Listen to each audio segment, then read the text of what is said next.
Assalomu alaykum hammaga. Bugun keks tayyorlashni ko'rsataman. Keks qilganimda ko'pincha muhokamaga sabab bo'ladi, ko'pchilikda o'xshamay qoladi. Shuning uchun men hozir hammasini uzmasdan qilib videoga tushirib sizlarga ko'rsataman.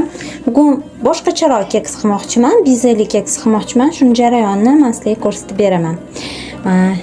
Oldin ikkita tuxumni oqini sarig'idan ajratib olamiz. Oqini bizesi uchun olib qo'yamiz.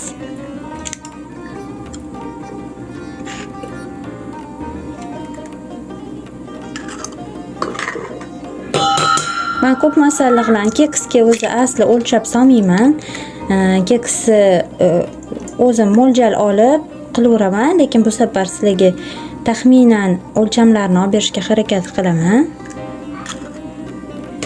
Oqini olib qo'yamiz. Sarig'iga shakar solib aralashtirib olamiz.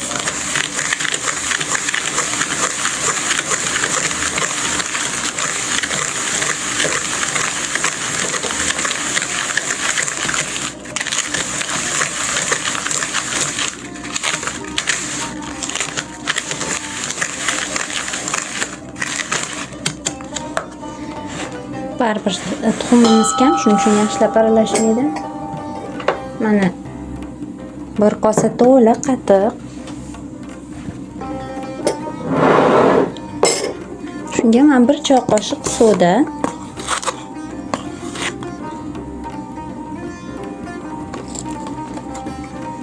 va bir choy qoshiq uksus.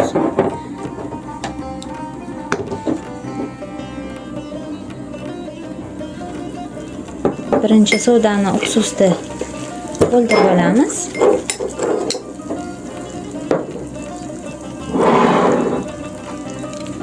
Qatiqqa qo'shib olamiz.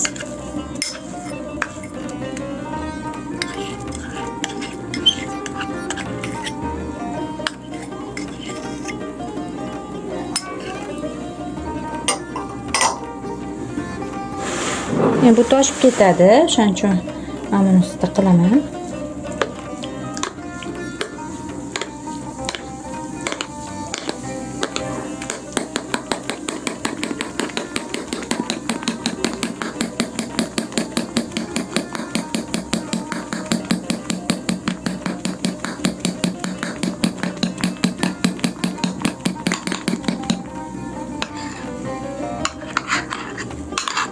Endi yaxshilab aralashtirib olamiz.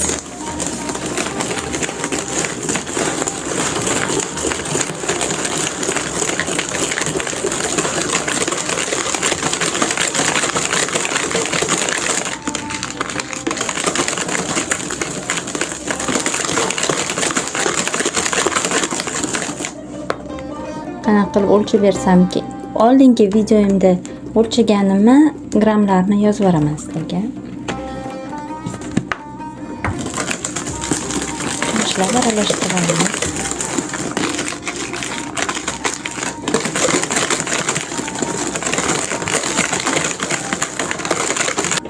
Yana bunga un solamiz. Bu yerda 500 gram manda, ko'ramiz qanchasi qoladi. Shunga qarab sizga grammlarni aytaman.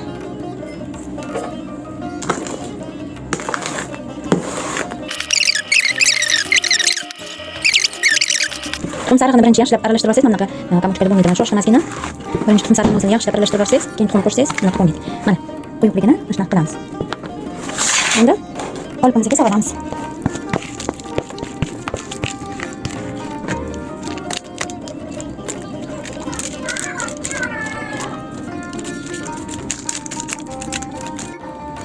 Keksimizni qolipimizga joylab oldik. Endi men ozgina nordon ta'm berish uchun olcha qo'shmayman.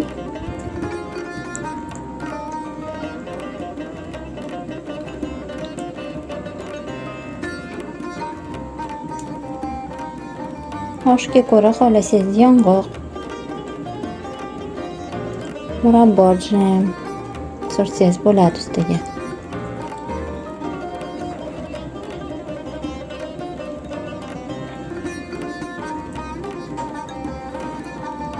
Sovoldim. Endi bizesini tayyorlab olamiz. Tuxum oqini qattiq ko'payib bo'lguncha ko'pirtirib olamiz. Qattiq ko'pirtirib olganimizdan keyin bir chimdim limonli kislota, shakarimizni ozgina-ozginadan qo'shib ko'pirtirib olamiz.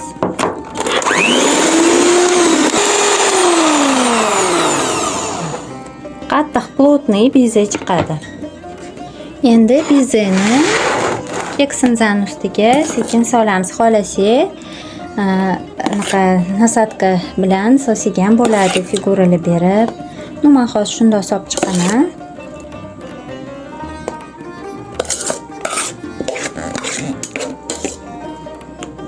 Конечно, bir payt chiroyli qilib gulchali chiqarish mumkin.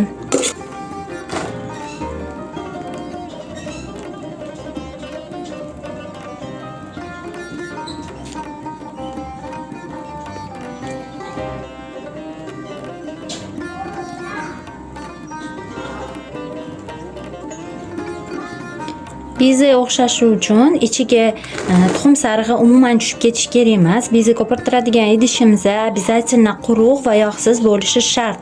Bo'lmasam bizemiz suyuq bo'lib qolib o'xshamaydi. Mana tayyor. Endi buni 140 gradusli duxovkada pishirgani jo'natamiz.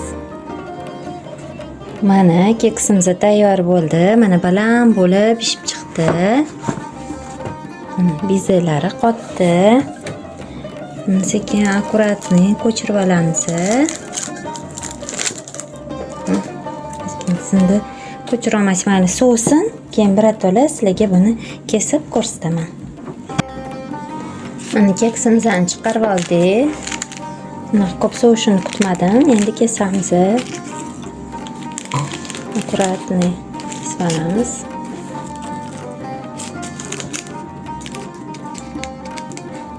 Issiq ekan, mana orasini ko'rsatmoqchiman sizlarga.